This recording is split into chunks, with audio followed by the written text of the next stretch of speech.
Guys, since this is pretty difficult to do, I've decided that I'm going to put 2 of these on first and then move on to doing the other 2.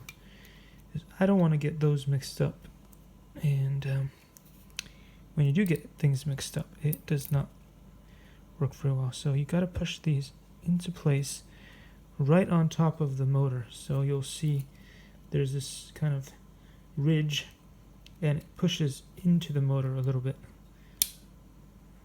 There we go. On those 2, all done. And then let's remember the rotor blades. I think this was B on this side and A was the right side. If you put them on incorrectly, the drone will not fly. So keep that in mind.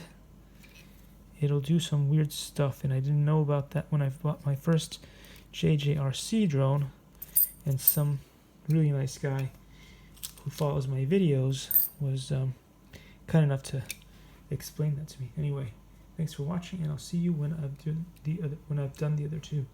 Thanks for watching.